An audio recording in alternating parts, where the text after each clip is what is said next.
अस्सलाम वालेकुम व्यूवर्स, उम्मीद है आप सब खैरियत से होंगे, खुश रहें, सदा मुस्कुराते रहें। आज आपके साथ बहुत ज़बरदस्त रेसिपी शेयर कर रही हूँ और बहुत ही छोटी आज मैंने वीडियो बनाई है आपके लिए और बहुत ही ज़बरदस्त मज़ेदार सी रेसिपी है। बहुत ही कम स्ट्रॉबेरी में आप बहुत सारा जूस बना सकते हैं।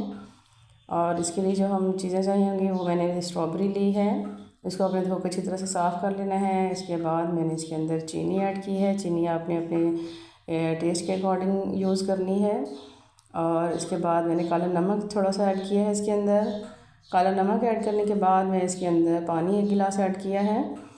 और इसके अंदर अब इसको मज़ीद और ख़ूबसूरत कलर देने के लिए मैं इसमें जाम शीरी ऐड कर रही हूँ कि इसके साथ अगर आप कम स्ट्रॉबेरी है और अपना बनाना चाहते हैं तो चीनी आप ज़्यादा ऐड कर लें और नमक भी उसके हिसाब से ज़्यादा ऐड करें। और कलर जो है अगर जाम शीरी नहीं इस्तेमाल करते तो आप इसमें फूड कलर या डाल लें, रेड वाला।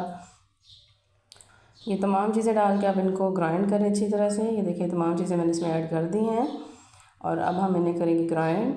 और ये देखिए जी ज़बरदस्त, आपने अच्छी तरह से इनको ग्राइंड कर लेना है। और उम्मीद है आपको मेरी आज की रेसिपी पसंद आएगी और आप मेरे चैनल को लाइक करें, सब्सक्राइब करें और शेयर करें।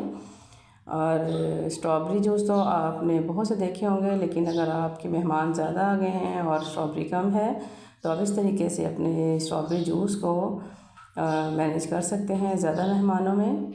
ये देखिए जी बहुत ही ज़बरदस्त और बहुत ही टेस्टी सी हमारा ये इसका स्ट्रॉबेरी का जूस बनकर तैयार हो चुका है और इसका टेस्ट भी बहुत ही ज़बरदस्त आता है। अगर आप नहीं इस्तेमाल करना चाहते जाम शीरी तो आप इसके अंदर आराम से food colour, red food colour जो है वो यूज़ कर सकते हैं।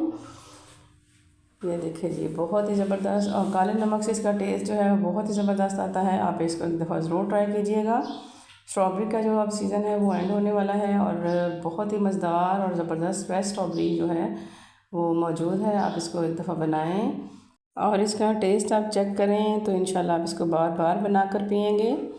उम्मीद है आज की आपको जो मेरी ये छोटी सी वीडियो बहुत पसंद आई होगी। इंशाल्लाह फिर किसी नई रेसिपी में मिलेंगे। अल्लाह हाफ़िज़।